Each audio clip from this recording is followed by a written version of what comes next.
এটার নাম মসুন্দরীয় বলে, কেউ বলে আইসলা পাতা। আপনারা কি বলেন কমেন্টের মধ্যে লেখবা এটার নাম।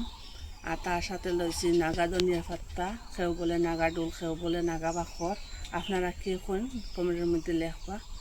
এই কারি পাতা লইছি, এটা দিয়ে খুব সুস্বাদু একটা ভর্তা বানাইমু। আমার সাথে আপনারা থাকুন, খুব স্বাদ, খাইলে পরে বুঝতে পারবা এটার স্বাদ। কখন করে লইয়া বারিক করে কাটিমু, আমি খুব ছোট করে কাটিম।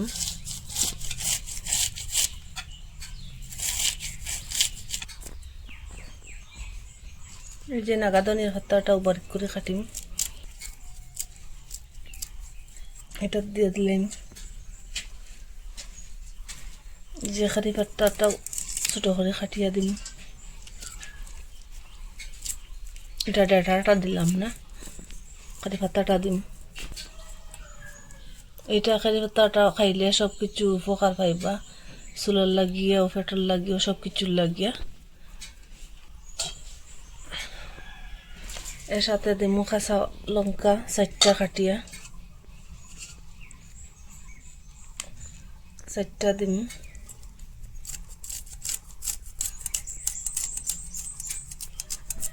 বারিক বারিক করে কাটিয়ে দিম।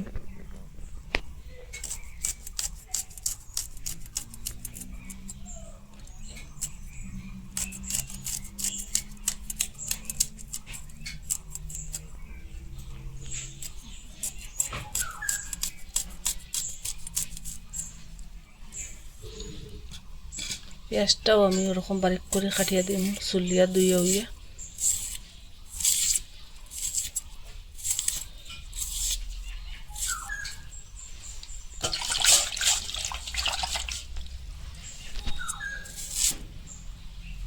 বারিক করে কাটিম।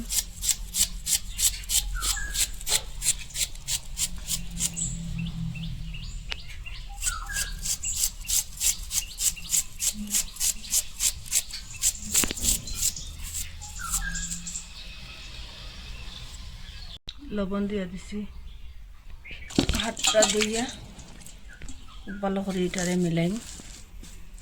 লাইক কমেন্ট শেয়ার করবা, ভালো লাগলে সাবস্ক্রাইব করবা, মিস করবা না। এরকম ভর্তা একদিন বানাইয়া খাইবা, খুব স্বাদ, খাইলে পরে বুঝতে পারবা এটার স্বাদ।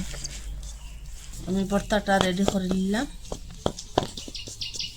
এটা মাখি নিলাম।